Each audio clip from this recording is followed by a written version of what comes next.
Pessoal, boa tarde. Boa tarde. Essa apresentação, como a gente sabia que uma parte do pessoal já tinha participado de julho, né, que foi o outro evento, eu trouxe algumas informações novas e trabalhei também algumas questões que eu vou mostrar aqui rapidamente, para que a gente entenda como que nessa questão do Indústria Mais 10, é fundamental o que vai ocorrer na questão da China. Não tem Indústria Mais 10 se não tiver uma solução, um encaminhamento para a questão da China. Ele acabou de dizer, né?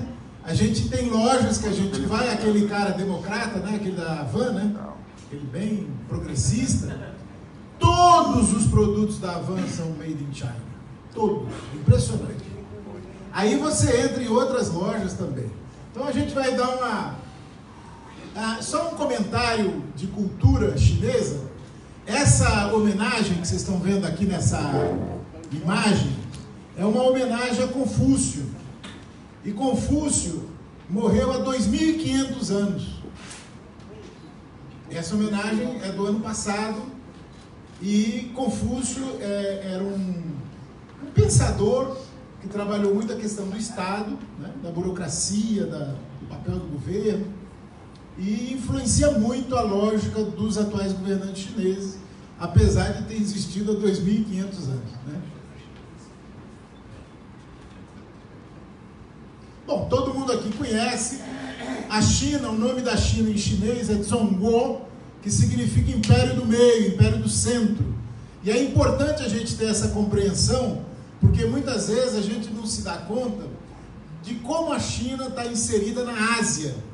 Falar hoje da China já não é mais suficiente. A gente já tem que falar da China / Ásia, ou seja, Indonésia, Vietnã, Índia, que são os países que daqui a pouco vão ser a China de hoje. Então nós estamos aqui analisando China, nós temos que saber que daqui a 10, 20 anos, a influência que a China tem hoje, ela vai ser ampliada do ponto de vista da economia mundial, também pela Índia, pela Indonésia e pelo Vietnã, né, principalmente. Então essa localização da China é uma localização estratégica no continente asiático e isso favorece muito. Bom, a primeira coisa que a gente tem que se perguntar, e essa é uma questão que no meu caso, pelo meu trabalho com a China, eu me perguntava lá há 15, 20 anos atrás, qual é a estratégia do Brasil com a China? A estratégia da China para o Brasil nós sabemos. A China sabe exatamente o que ela quer com o Brasil e ela está conseguindo isso. Os chineses têm estratégia, têm planejamento, têm governo e têm partido. Então eles não brincam em serviço. E no nosso caso, qual é a estratégia? Nós não conseguimos definir isso nem nos governos Lula e Dilma. Agora vocês viram, né, o boçal do que já começou a falar besteira. Dia 29, no dia 30 os chineses vieram e deram um pau nele, né?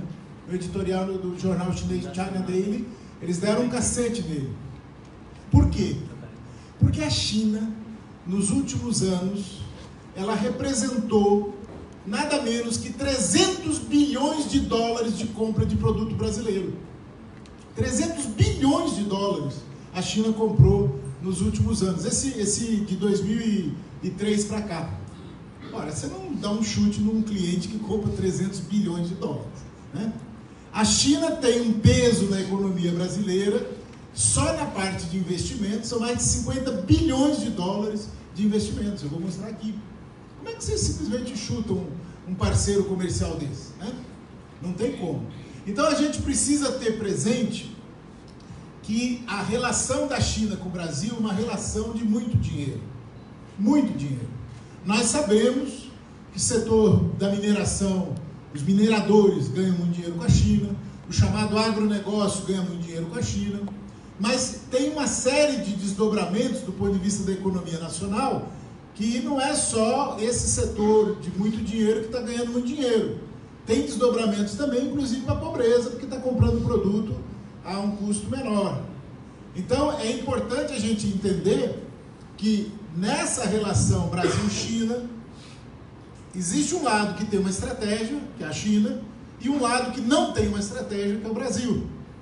E no caso da discussão do Indústria Mais 10, tem uma questão fundamental que eu vou mostrar agora, que não está contemplado no documento, que é o seguinte: a gente fala da produção, mas o grande salto da China foi no comércio, foi na exportação.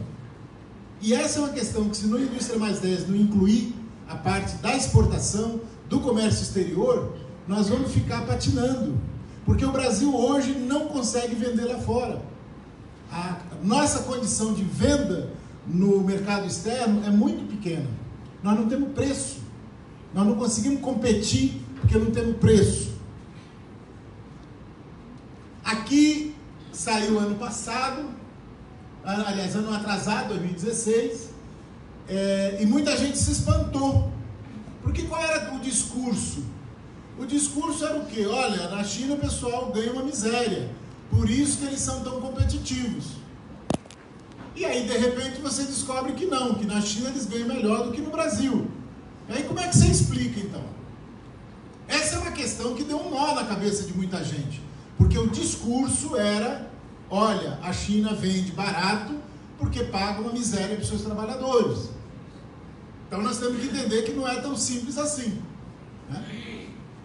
Essa questão, o Euromonitor é uma instituição que faz estudos de mercado, faz uma série de análises econômicas, e eles fizeram essa comparação dos salários.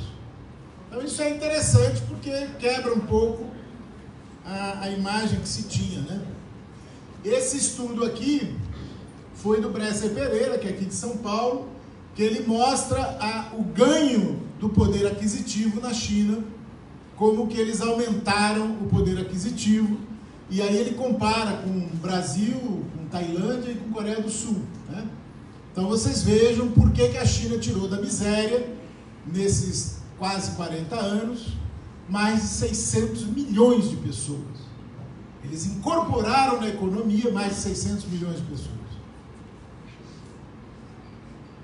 E aqui, gente, uma coisa para a gente fazer uma síntese rápida. São dados de 2017.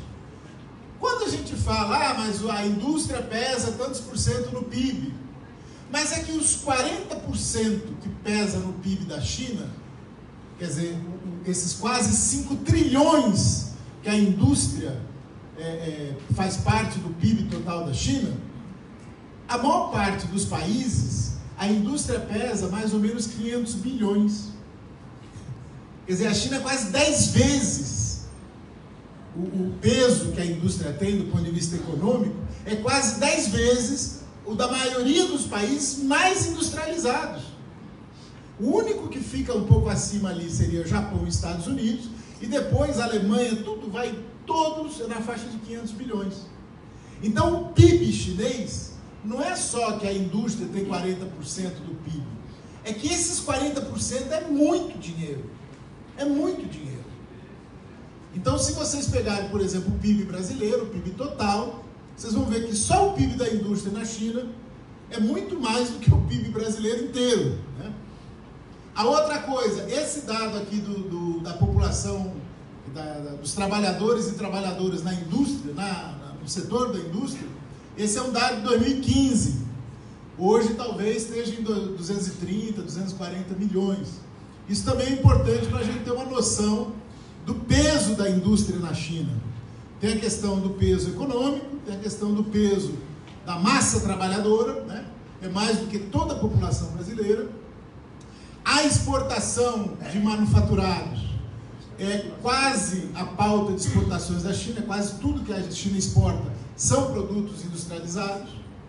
Isso é uma coisa muito importante, porque quando a gente analisa a pauta de exportações do Brasil, a pauta de exportações do Brasil hoje, ela é mais de 50% ainda produtos primários. Na Argentina era 70%. Então existem estudos, o pessoal que estuda esse tipo de coisa diz, olha, quando um país tem uma dependência tão grande de exportação de produtos primários, é sinal de que o país não está, a sua economia não está se desenvolvendo bem. Ele precisa ter um peso maior na exportação de produtos industriais. E no caso chinês é quase a totalidade. Se vocês pegarem a pauta de exportações chinesas, é uma coisa impressionante. No nosso caso, ainda tem um peso, e principalmente na relação com a China. A maior parte do que a gente exporta para a China ainda é minério, polpa de celulose, carnes, soja, madeiras, etc. Né?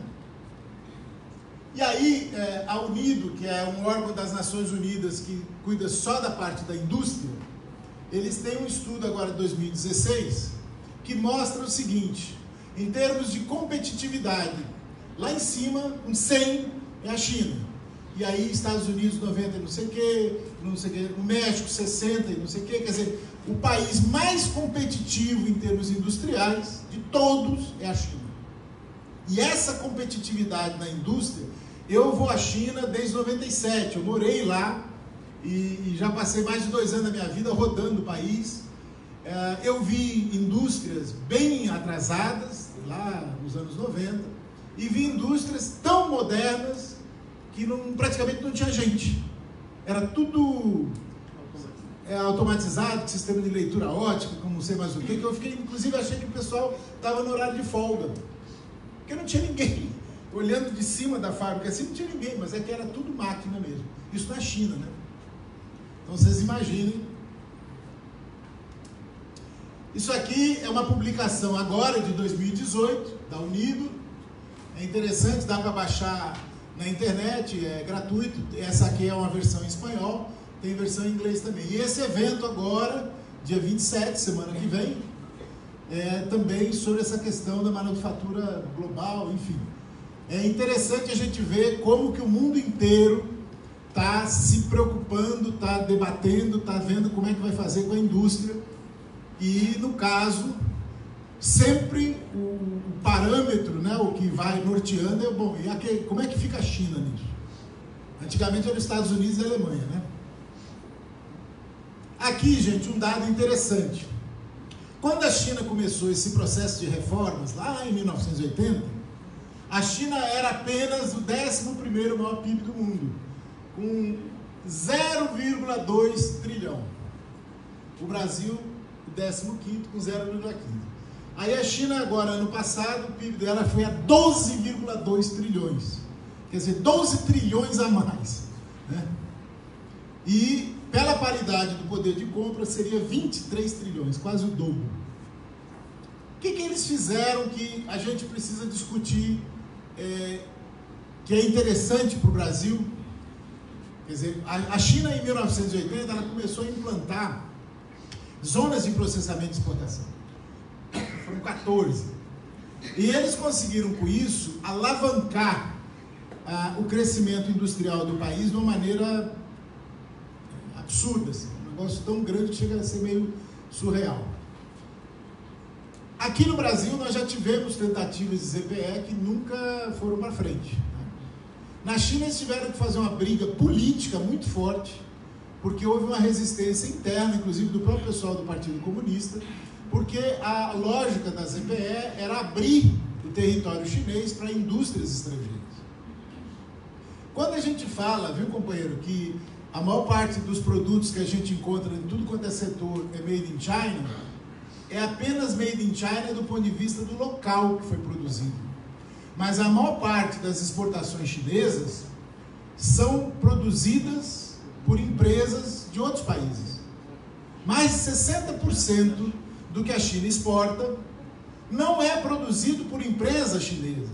É produzido na China, mas é por empresa americana, japonesa, alemã, enfim, do mundo inteiro, italiana, brasileira também, poucas, mas tem.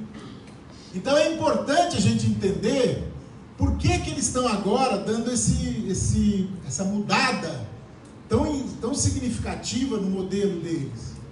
Porque eles chegaram à conclusão que esse modelo de plataforma de exportação se esgotou. Então eles estão passando para um outro momento de trabalhar o crescimento econômico a partir do mercado interno. Isso é uma revolução na lógica que eles tinham implantado. Isso foi iniciado lá em 2011 quando no 12º plano quinquenal, quando eles deram um cavalo de pau. Eles que sempre cresceram via exportações, passaram a dizer, não, agora nós vamos crescer via mercado interno. E isso abre uma oportunidade para o Brasil. Essa é uma questão que a gente tem que discutir bem e ver como é que entra. Porque não dá para a gente descartar, apesar da China ter essa indústria tão grande e tudo mais, que há espaço em termos de mercado consumidor na China para o Brasil. Por maior que seja a indústria chinesa, ela não dá conta da demanda chinesa. Essa é uma coisa importante para registrar. Isso aqui é uma coisa chocante, mas é um dado da realidade. Se você somar Índia e China e comparar com Estados Unidos e Europa, o que está ocorrendo de 1980 para cá? Quer dizer, em 2022 deve haver um cruzamento, quer dizer, Estados Unidos e Europa sempre caindo e China e Índia sempre subindo. Por isso que eu digo, o que a China é hoje, daqui a mais alguns anos vai ser Índia também, Indonésia, Vietnã, etc. E essa troca aqui ocorreu também quando a gente analisa o que ocorreu com a indústria no Brasil de 1980 para cá e com a indústria na China de 1980 para cá. É exatamente isso aqui. Enquanto a indústria brasileira, vamos dizer que a indústria brasileira estava na linha azul, a indústria brasileira veio caindo, né, diminuindo, e a indústria chinesa foi só aumentando. Só que no caso da indústria chinesa, a reta é mais assim, né?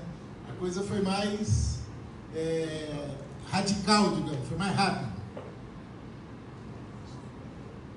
Aqui é uma projeção da The Economist, que é uma revista de economia que analisa todas essas...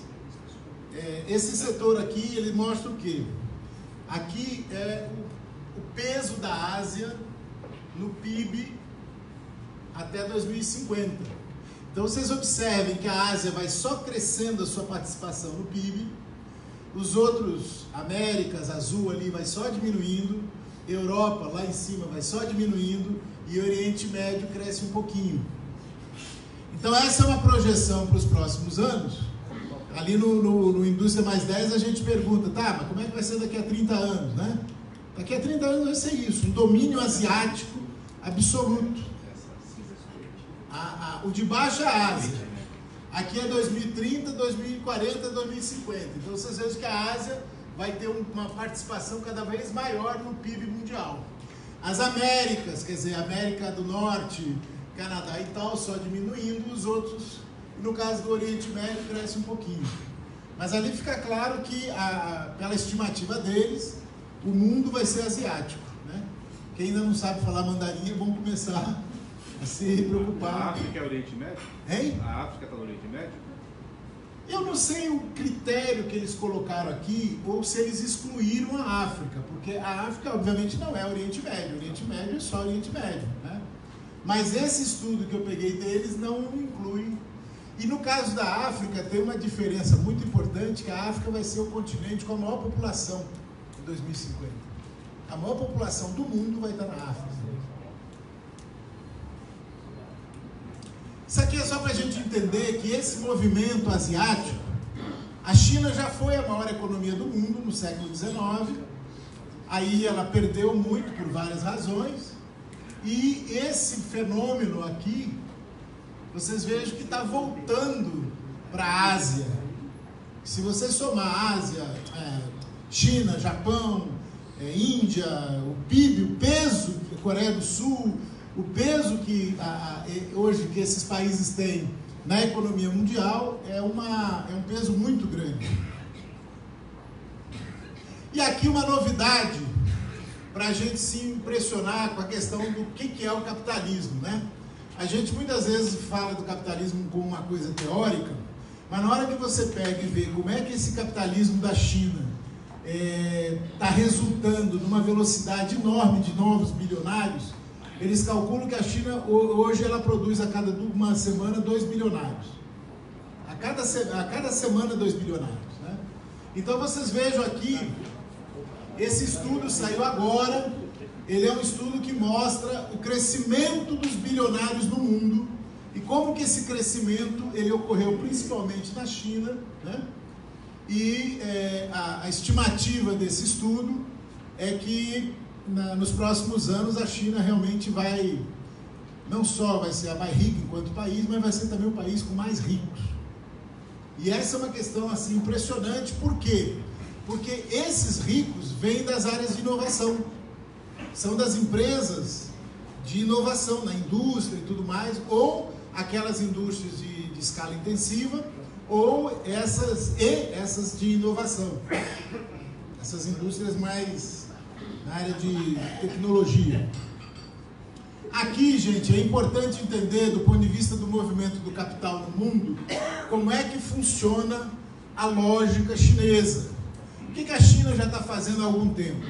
Ela está negociando com os países que ela compra muito petróleo e outros produtos na moeda dela, em yuan. O yuan tem o nome também de renminbi, que significa dinheiro do povo.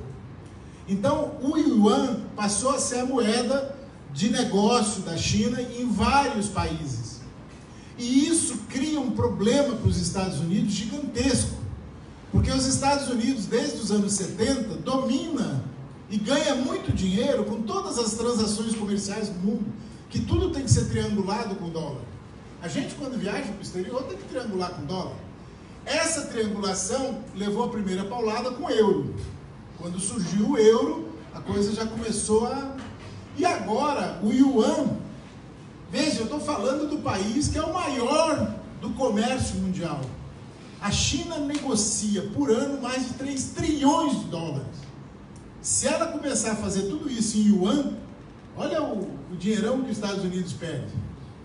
Então não é à toa que o louco do Trump está esperneando, né?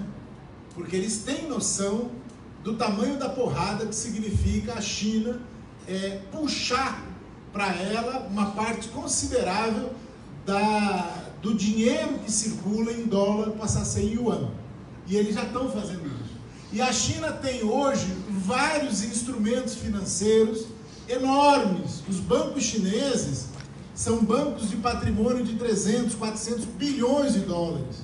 O CCIB, que é o Banco de Comércio e Indústria da China, o Banco Agrícola, o CDB, que é o Banco de Desenvolvimento. Então, todos esses bancos chineses, o Banco do BRICS, que o Brasil participou, o Banco da Infraestrutura, esse AIIB, que é o Asian Infrastructure, quer dizer, é o banco que cuida de dinheiro de infraestrutura. Então, tudo isso é China jogando dinheiro. E a China tem a maior reserva cambial do mundo.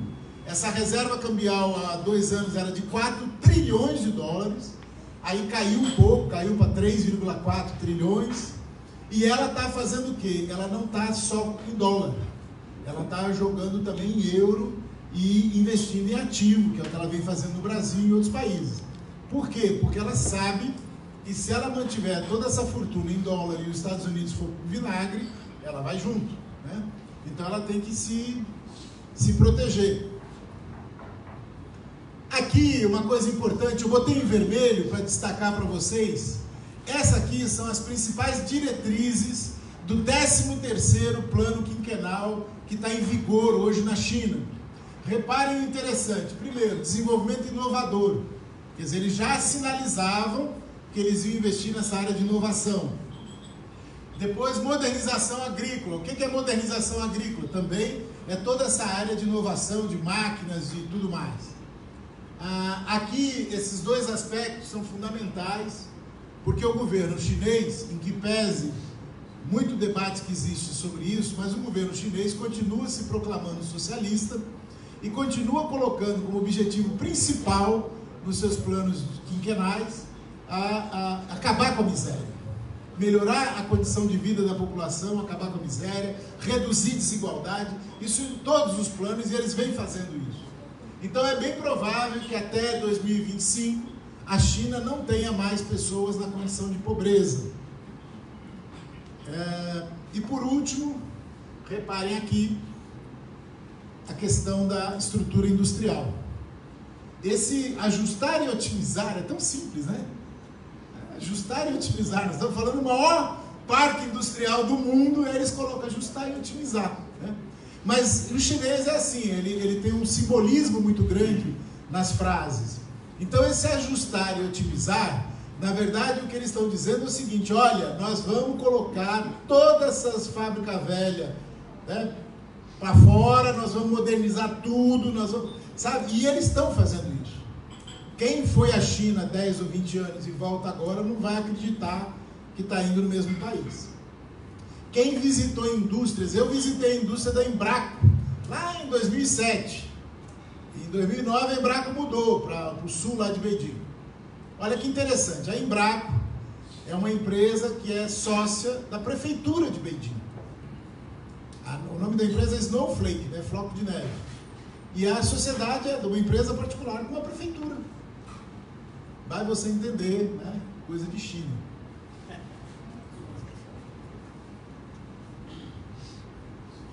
Aqui é para vocês entenderem por que os Estados Unidos entrou em tilt com a China agora, com essa história da diferença na balança comercial. É que a China é muito vendedora e os Estados Unidos é muito consumidor. Então, vocês observem o que é o comércio total, Estados Unidos-China, o que é importação e o que é exportação. Então a China sempre tem um superávit enorme na balança comercial com os Estados Unidos. Tem ano que foi quase 200 bilhões de dólares de superávit. Só que no acumulado de vários anos está uma diferença enorme. Então vocês vejam que essa gritaria que o Trump está fazendo agora, ela é uma gritaria que tem sentido, claro, né? Mas que não tem muito jeito de resolver.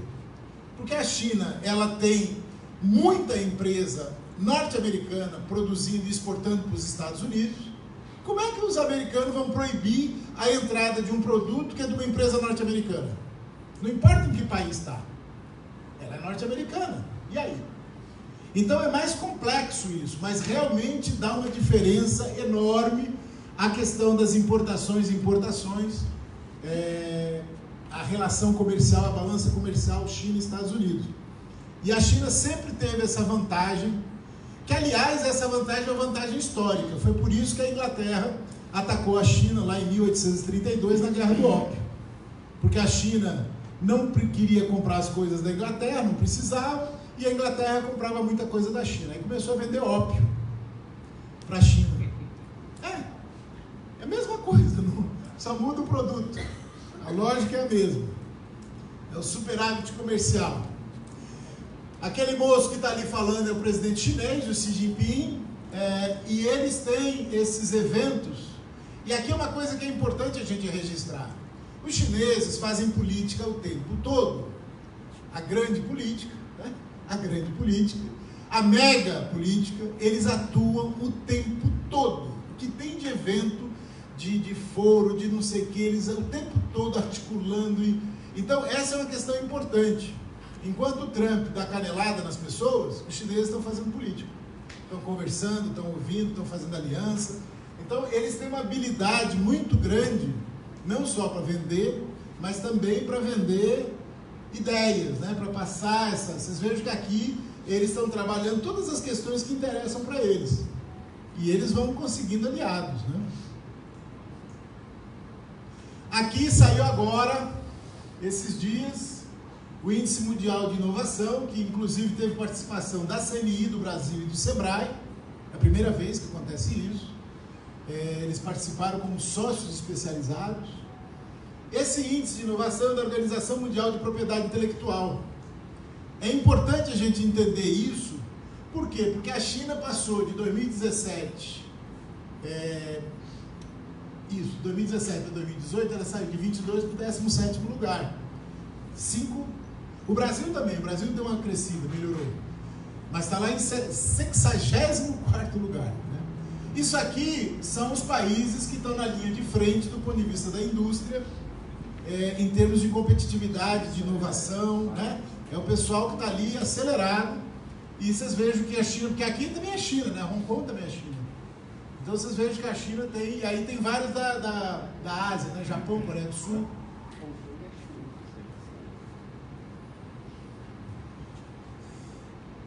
Essa questão do 13º plano, eles têm também um plano de inovação tecnológica. E aqui, no caso, uma comparação curiosa, que é o número de robôs na China. Então, o parâmetro é por 10 mil trabalhadores. Quantos robôs tem por 10 mil trabalhadores? Aí você diz, puxa, mas a Coreia do Sul está lá na frente, tá aí. Em termos proporcionais, é o país que hoje tem mais robôs na indústria. Aí você diz, tá, mas a China tem quase 10%. Sim, mas quantos 10 mil trabalhadores a China tem? Que é o negócio do comparar relativo com absoluto, né? Quer dizer, a quantidade de robôs que tem na China hoje é uma coisa fantástica. Só que na hora que você divide pelo número de trabalhadores, o índice vai lá para baixo. Só que essa é uma questão importante. Como é que, olha a contradição que é. A China é um país que precisa gerar 12, 13 milhões de empregos todo ano. Como é que um país que precisa gerar tanto emprego pode entrar nessa lógica da modernização, de ter robô, de automatizar e tudo mais? Isso é um problemão. É um problemão para eles. Aí uma das formas, o que é? Exportar emprego. Não é só produto, viu, companheiro? Eles exportam emprego também. Aqui é para a gente ter uma noção do que é a China do ponto de vista do aço. Porque você falar em indústria, tem que falar em aço, né? Então, a China é o maior produtor, o maior consumidor de aço do mundo. Nossa, não tem nem comparação com os demais. E essa lógica chinesa do aço dá à China uma vantagem comparativa enorme. Porque ela tem a condição, a matéria-prima, para fazer tudo o que ela quer fazer em termos industriais, né? No caso aqui de veículos, vocês vejam o que era a China lá há 10 anos atrás, na época da crise. Em 1990 e alguma coisa, a China não produzia nem 1 milhão de carros, era 100 e poucos mil. Aí ela foi numa velocidade assim absurda. E essa escala de produção chinesa, ela tem problemas hoje enormes nas grandes cidades de congestionamento. Então isso aqui, para a lógica chinesa, nós visitamos uma comitiva que eu levei do Rio Grande do Sul, lá com o Tarso Genro. Nós visitamos uma empresa no interior da China, uma empresa que sozinha ela produzia 3 milhões de veículos por ano. Uma única empresa. Então é um negócio de doido, né? E aí, o que eu estou querendo mostrar aqui é o seguinte, gente. Eles não podem absorver tudo isso, eles têm que exportar. Por isso eles vão continuar trabalhando essa lógica comercial da exportação, pau, pau e pau, porque essa produção toda é uma produção que nas grandes cidades já virou um problemão, né? Aqui é um estudo feito por um especialista em China, do México, o Dussel Peters. Ele mostra, no caso do Brasil, quanto que o investimento chinês gerou de trabalhadores, de empregos, quanto foi o valor, quer dizer, quase 55 bilhões, e o Brasil é o país com a maior quantidade de investimentos chineses. Aqui é a mesma coisa, que mostra, eu trouxe essa tabela, eu não gosto muito de mostrar esse tipo de tabela, mas eu trouxe essa tabela porque ela tem uma informação muito importante. Se vocês observarem aqui, as empresas chinesas que investiram no Brasil, isso aqui é só Brasil, aí vocês pegarem qual é a atividade, matéria-prima, tudo matéria-prima, matéria-prima, matéria-prima. Então essa é uma questão importante. Quer dizer, tem investimento, mas na hora que você vê para que foi, matéria-prima. Isso a gente tem que estar atento também, né? Aqui são as empresas, os outros setores, ali tem mais algumas outras áreas, tem a parte financeira, tem a parte de agrícola e tem algumas outras áreas. Na área de energia, o pessoal do Sinergia aí está sabendo, né? Todo mundo do Sinergia agora vai fazer estágio lá na China. Já entregamos para os paraguaios mesmo. Aqui, a Chery se associou com a Caoa, né? Fizeram uma empresa com a Caoa dizendo que vai ser a maior produtora nacional de veículos. É uma associação 50% e 50%. Esse é um dado novo também, que é um estudo que mostra do investimento chinês em óleo e gás, em metais, em transporte automotivo. Aqui tem por setor quantos bilhões para cada setor. Aqui é uma outra maneira de apresentar os dados. Isso aqui é um tipo de transporte que tem muito na Índia, e agora eu vi que tem em Portugal também, tem no Peru. E o que é isso aqui? No Brasil nunca entrou. Eu fiz um trabalho com uma empresa brasileira que queria trazer esse tipo de veículo para cá e nunca entrou no Brasil porque tem Honda, tem Yamaha, tem não sei mais quem que faz um lobby para não entrar esse tipo de produto. No interior é ótimo, mas não conseguiu entrar. E aqui, gente, quando a gente fala em competitividade chinesa, a gente tem que entender que a competitividade chinesa, em grande medida, tem a ver com a logística, que é onde o Brasil mais apanha. A gente discutir indústria mais 10 e não discutir a questão da ferrovia e do transporte marítimo, nós vamos ficar rodando, né? Quer dizer, essa questão, como é que os chineses estão resolvendo? Eles criaram há 10 anos, e agora já tem 4 anos que está funcionando, eles criaram um plano, elaboraram um plano de relação com o mundo inteiro através de transporte marítimo e de transporte ferroviário, que liga a China à Europa. Então você tem ferrovia atravessando, vai até Madrid, vai para a Alemanha, vai para a Inglaterra, para a França, para tudo quanto é canto. São viagens de 10 mil quilômetros, levando e trazendo mercadoria, e também fazendo a ligação marítima. E com isso a China está conseguindo se transformar no grande corredor comercial do mundo. O Obama tentou, com aquele programa que o Trump implodiu, o Obama tentou dar uma segurada nisso, e aí eu não entendi aquela história do Trump. Ele chegou e já dinamitou logo de cara, né? Mas era uma maneira de tentar diminuir essa logística toda chinesa. O que eu estou querendo mostrar aqui com esse mapa? É que a China está se transformando muito rapidamente no grande comércio do mundo, que é uma questão fundamental para dar certo esse programa do Indústria Mais 10, que se o Brasil não resolver ferrovia e marítimo, não adianta ter Indústria Mais 10, porque não vai ter como vender barato, nós não vamos conseguir competir. A China consegue botar produto barato no mundo inteiro, porque ela conseguiu criar, estruturar uma logística que é imbatível.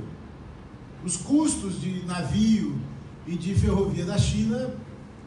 Então essa é a diferença fundamental quando a gente pensa por que ela é tão competitiva, né? O canal da Nicarágua já era, né? Eu não sei em que pé que está aquilo ali, porque estava encrencado, era um negócio de 50 bilhões de dólares, mas eu não sei, eu não estou acompanhando, tenho até que ver como é que está a situação. Mas independentemente do canal da Nicarágua, todo aquele restante, isso aqui é a malha ferroviária chinesa. A China tem trem ligando todas as grandes cidades, todas as capitais, tudo tem trem de carga e trem de passageiros. Se vocês quiserem fazer uma viagem de trem na China, vai ter trem de meia hora para qualquer lugar, e você faz uma viagem de 400 quilômetros em 1h30. É isso, né? Então, o que eu estou falando para passageiro é também para cargas. É essa malha que dá à China uma condição simplesmente imbatível do ponto de vista da logística, porque isso aí é multimodal, quer dizer, onde tem o trem, liga com o navio, liga com o transporte fluvial, enfim. Questão de energia, cadê o povo do Sinergia? Está todo mundo quietinho aí? Agora eu cheguei aqui, ó. Reparem, a China superou os Estados Unidos em 2010 em consumo de energia. Aí depois ela foi só crescendo a ponto de inverter completamente. Vocês reparem aqui o que era em 75 a China e os Estados Unidos e o que era em 2016. Ali você vê como que o país realmente se transformou no maior do mundo, né? E aqui nós temos uma capinha do valor setorial sobre os investimentos chineses no Brasil na área de energia. Sem energia não tem indústria, é isso? Hein? Sem energia não tem indústria. Exato. E essa é uma questão importante. Veja bem, a China tem uma carência enorme na área. A matriz energética chinesa, ela é assentada no carvão. 66, 67% da matriz energética chinesa ainda é carvão. Só que o carvão chinês acaba em 40 anos, um pouco menos, 35 anos. Se mantiver o consumo, se aumentar o consumo, vai acabar mais cedo. E ela só pode comprar carvão de 2 fornecedores além da Austrália, que é os Estados Unidos e a Rússia. Ela não vai depender desses 2 países para ter a sua energia. Então ela está investindo muito em eólica, solar, biomassa, tudo. E também ela usando esse know-how dela para investir em ativos no mundo inteiro. Porque a China tem muito dinheiro e ela não pode ficar em papel, né? Ela tem que investir em coisa que dê retorno. Aqui é uma tabela que a CNI produziu ano passado, que mostra a questão da competitividade desses países. O Brasil só ganha da Argentina. Isso porque os hermanos protestaram, disseram que eles estão melhores do que a gente. Há controvérsias. Esse programa da indústria chinesa, da modernização chinesa, ele não é um programa como o que a CNI fez aqui no Brasil. A CNI fez um programa chamado Indústria 2027. Eu li, a gente leu, né, o material e tal. Lá não, lá eles fizeram um programa, que é um programa de 30 anos, que tem metas, né, no tempo.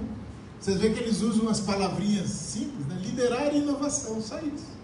Liderar o mundo em inovação. Só isso, né? Uma frasezinha.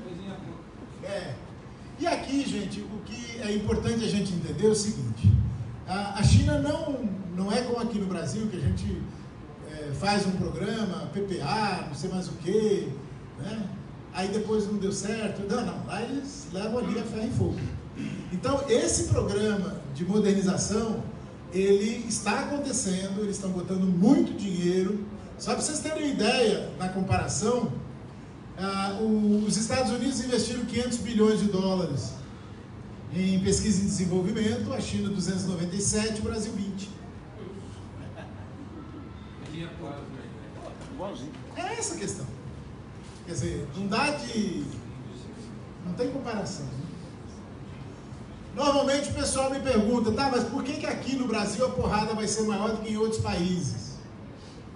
É que quando eu fiz isso, o coisa não tinha ganho, né? Agora é pior ainda.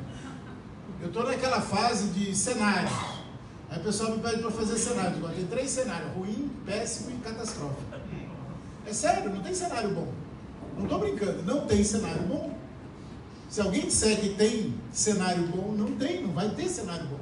A nossa situação hoje da indústria no Brasil é uma situação dramática. Por quê? Houve esses ataques, já entrou falando que ia acabar o Ministério, né, da Indústria e Comércio, o MIDIC, depois que ia escantear a China, porque questão ideológica. Engraçado que é ideológica só para os outros, né? Para ele não, né? E essa é uma questão que a gente tem que ter presente. Veja, toda a lógica que está sendo anunciada é uma lógica do facão. É a lógica do facão, é privatizar rápido. Olha, como é que você privatiza rápido uma empresa como a Petrobras? Como é que você privatiza rápido uma empresa como o Banco do Brasil? Como privatiza rápido? Tudo que é rápido, já viu que vai... O Fernando Henrique também fez uma secretaria de privatização, não fez? Era uma economista. Landau, hein? Helena Landau, lembra disso? Também teve. Então não tem novidade. Agora, por que a gente vai se quebrar mais? Porque a gente tem o dinheiro mais caro do mundo. Se você comparar a indústria na China, ela consegue dinheiro a um custo baixíssimo. A indústria no Brasil, algumas indústrias conseguiram do BNDES, eles acabaram com a TJLP, fizeram uma palhaçada, agora só tem a LP, né? Não tem mais o J, né? O juro não sumiu. E não tem mais recurso na mesma proporção e um custo do dinheiro que não dá para você trabalhar no investimento de 10, 20 anos. A questão da logística, no nosso caso, é uma questão que os chineses podem ajudar. porque eles têm capital e têm know-how nessa área. Não sei se vocês já viram, de vez em quando sai no YouTube isso, como é que eles constroem as máquinas que eles utilizam construindo pontes, construindo ferrovia e tal. É um negócio de doido. É uma velocidade impressionante. Eles construíram uma ferrovia de 2.000 quilômetros, a 5.000 metros de altura, lá ligando de Sinhai até o Tibete. Eles levaram 2 anos para fazer isso, 2.000 quilômetros. 2.000 quilômetros a 5.000 metros de altitude. Sabe o que é? Você não consegue nem respirar lá. Né? Imagina trabalhar no pesado. Então, essa é uma questão, a questão do câmbio é um problemão. Eu não tenho conhecimento técnico sobre isso. Na vez passada, o Nassif até comentou, lembra da questão do câmbio? Eu sei que é uma questão complicada e é uma questão essencialmente política. Quer dizer, se o país resolver proteger a indústria, ele vai ter uma postura com câmbio. Se resolver proteger a importação, exportação, quer dizer, são decisões políticas, não é apenas uma questão técnica. Tem a parte técnica, mas... E aí tem o nosso empresariado, né, gente? Que é uma coisa que a gente não gosta de falar, porque nem todo mundo tem convivência, mas esse tipo de curso que eu dou sobre a China, eu já fiz isso muitos anos em federações de indústria no Brasil todo. E o nosso empresariado é uma lástima. A nossa, como se diz tecnicamente, burguesia industrial, né? É uma lástima. O pessoal não quer correr risco, não quer botar a cara lá fora para vender, não quer investir, prefere, na lógica patrimonial, prefere aplicar e ganhar dinheiro no banco. Não precisa ir muito longe. Quem é que não lembra da Sadia? Morelli, lembra da Sadia, o ferro que ela levou, que teve que se vender para Perdigão? O que foi aquilo? Aplicação financeira, derivativo. Enquanto eles estavam ganhando, a Sadia ganhou mais dinheiro com derivativo no mercado financeiro do que na atividade agroindustrial dela. Aí um belo dia a casa caiu, né? Aracruz também. Isso, Aracruz também se ferrou, né? Ó, estão me dizendo aqui que 5 minutos, eu estou acabando. Isso aqui é só para incomodar.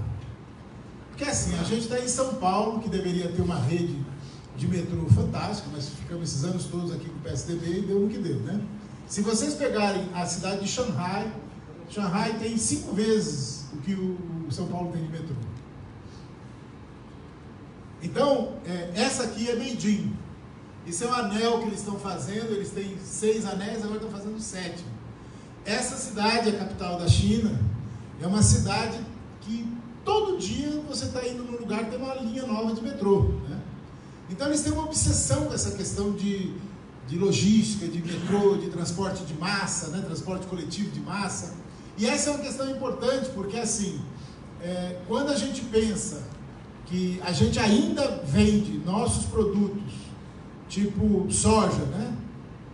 A 2.000, 3.000 quilômetros de caminhão, isso não existe. Não existe. E aí entra uma questão nova, que é a questão dos Estados Unidos, porque eu não tenho dúvida de que o que está ocorrendo no Brasil tem as patas dos Estados Unidos, né? E os Estados Unidos não têm interesse que melhore a nossa logística. Não tem. Eles tiveram muito tempo para investir nisso, não investiram. E aí você diz, mas por quê? Por exemplo, por causa da soja. Porque a soja brasileira, ela é produzida, o custo de produção da soja é menor do que o dos Estados Unidos. Ela só encarece na hora que vai para o transporte. Como é que você pode transportar soja de caminhão 2.000 quilômetros, gente? Olha o custo que fica isso. E uma série de outros produtos que a gente ainda está transportando de caminhão. Caminhão é para 300 quilômetros. Passou disso, já começa a ser prejuízo. E essa é uma questão importante. Na hora que você vê uma capital como essa, o investimento que eles fazem em metrô, lá em Xangai, em Guangzhou, em todas as grandes cidades, tem muito metrô, tem muito transporte de massa. Então o custo de transporte na China não é só carga que é menor, é para a gente também. O custo de um passe de metrô na China é 20% do que é aqui em São Paulo. O ônibus é 15% do que é São Paulo. Então, o custo de vida na China é menor do que aqui. E isso faz toda a diferença também do ponto de vista da indústria. Porque você tem na China, indústria no interior todinho da China. Eu estava comentando com o Milton agora, a lógica chinesa da indústria não é só, como aqui no Brasil, essa concentração na faixa litorânea. Você tem indústria na China, por exemplo, Chongqing, que é um município de 30 milhões de habitantes, é o maior produtor de motocicleta da China. Está lá dentro. Você tem que viajar um dia inteiro para chegar lá. Por que isso? Porque eles têm a noção de que você não pode ter uma concentração tão grande de indústria numa única faixa num país daquele tamanho. Quer dizer, a indústria tem que estar também interiorizada. E essa é uma questão que faz diferença, porque o custo cai. A nossa discussão do Indústria Mais 10 também tem que entrar nessa lógica de você ter polos industriais lá dentro. E isso só é viável se tiver logística, se tiver ferrovia, se tiver, né? Então, são questões importantes que a gente... Aqui eu fiz uma... Isso aqui, gente, é o seguinte. Eu sou um profissional de marketing. Eu não entendo que a gente possa ter uma causa como essa se não botar uma propaganda, né, um esquemão de marketing para isso aí se transformar numa causa que as pessoas abracem. Quer dizer, eu acho que o Paulão reclamou disso, né, que o pessoal não vem, falou, mas as pessoas precisam se motivar para vir. Se não tiver propaganda, a gente não vai conseguir motivar as pessoas. Não é todo mundo que tem a sensibilidade que vocês têm para essas questões. Mesmo quem está na atividade não caiu a ficha. E o problema é que a ficha demora para cair. É sério. Tem muita gente que está achando que a situação vai melhorar. Gente, isso é um negócio que dá até vontade de chorar às vezes, né? Você está num lugar... Eu vi aqui ali na avenida aqui pertinho, uma senhora comentando com o outro, lendo o jornal e dizendo, agora com ele vai ficar bom. Agora, esses dias. As pessoas acreditam. Vai levar 2, 3 anos, o pessoal vai dizer, puta merda, que cagada, né? Só que aí já era, né? Então veja bem o seguinte, o que é que a gente tem para fazer? Nós temos que ter o material, temos que ter os conteúdos, temos que ter os dados, mas nós temos que trabalhar isso em termos de propaganda, para que as pessoas possam entender a importância de ter indústria. Eu não quis encher de dados aqui, mas um dado que é importante, na hora que você compara as 10 maiores economias, você tem um peso da indústria impressionante, é 30%, 40% do PIB é indústria. Tirando os Estados Unidos, que hoje está com 19%, mas os Estados Unidos tem uma área de serviços que é diferente da nossa, hein? Não entendi. Então é muito importante que você compara, você pega as 10 maiores, você vê o seguinte, olha, o que faz a diferença na economia do país é ter uma indústria forte. Só que isso é muito técnico, você tem que traduzir isso para a base, né? Você tem que conseguir que jornalistas entendam isso, que deputados entendam isso, vereadores, prefeitos. Então vai ter que ser feito um trabalho muito grande. Sabe por quê? Qual é a bancada que tem lá em Brasília agora? A bancada que triplicou foi a bancada da bala. Eram 35, eu li esses dias, eram 35 deputados, passou para 100 e alguma coisa. Aí tem a bancada do boi. A bancada do boi é o pessoal do agronegócio, né? Então veja bem, eles têm uma força econômica. Nós temos o quê? Em termos de bancada? Nós temos uma bancada diversa. São em geral profissionais liberais, têm várias áreas, né, de conhecimento, de interesse. Tem o pessoal da área da educação, quer dizer, quantos que tem da indústria, dos trabalhadores na bancada federal agora? Essa é a realidade. Nas estaduais, hein? O Barba, ele vai cortar essa barba. Veja bem, Barba, você está ferrado. Você viu que sobrou para você, né? Pelo menos para um, cara.